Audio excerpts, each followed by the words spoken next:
Assalamualaikum warahmatullahi wabarakatuh. Perkenalkan, nama saya Iva Korya Fadila. Saya dari 10.3 ingin mempresentasikan PPT saya yang berjudul Perubahan Iklim, Sirkulasi Laut, dan Atmosfer yang Tidak Stabil, El Nino dan El Niño. Pengertian sirkulasi laut dan atmosfer. Sirkulasi laut dan atmosfer adalah pergerakan massa air laut dan udara di seluruh bumi untuk menyeimbangkan suhu dan tekanan. Biasanya, angin dan arus laut bergerak teratur, tapi kadang sistem ini tidak stabil menyebabkan fenomena El Nino dan El Niño. Apa itu El Nino dan El Niño? El Nino terjadi ketika suhu permukaan laut di Samudra Pasifik bagian tengah dan timur lebih hangat dari biasanya. Angin pasat, angin timur melebah, sehingga air hangat berkumpul di tengah timur Pasifik.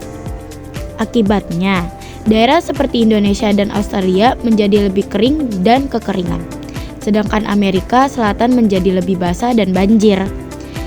La Nina, kebalikan dari El Nino, terjadinya ketika suhu permukaan laut di Samudra Pasifik ke bagian tengah dan timur lebih dingin dari biasanya. Angin pasat menguah, sehingga air hangat terdorong ke arah Asia, termasuk Indonesia. Dampaknya, Indonesia mengalami curah hujan tinggi, banjir, dan badai lebih sering terjadi. Hubungan dengan fisika, fenomena ini berkaitan erat dengan fisika Full-Edda, energi panas, dan perbedaan tekanan udara. Prinsip konveksi, udara panas naik, udara dingin turun, menyebabkan arus sirkulasi. Hukum termodinamika, panas berpindah dari tempat bersuhu tinggi ke rendah, memengaruhi suhu air laut. Perbedaan tekanan udara, fisika atmosfer, menyebabkan angin bergerak dari daerah bertekanan tinggi ke rendah. Ketika pola tekanan dan suhu berubah, sistem cuaca global ikut terganggu. Jadi, El Nino dan El Niño adalah contoh nyata interaksi antara energi panas, fisika, tekanan udara, dan gerakan Full-Edda laut dan udara.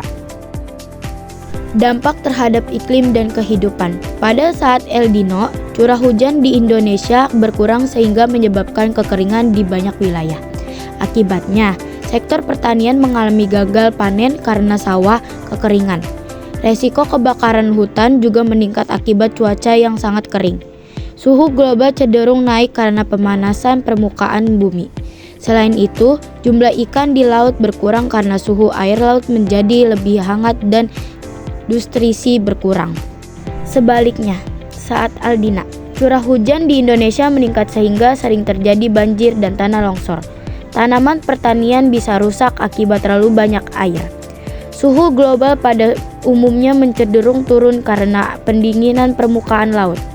Di laut, jumlah ikan justru meningkat karena air laut yang lebih dingin membawa banyak nutrisi dari dasar laut ke permukaan.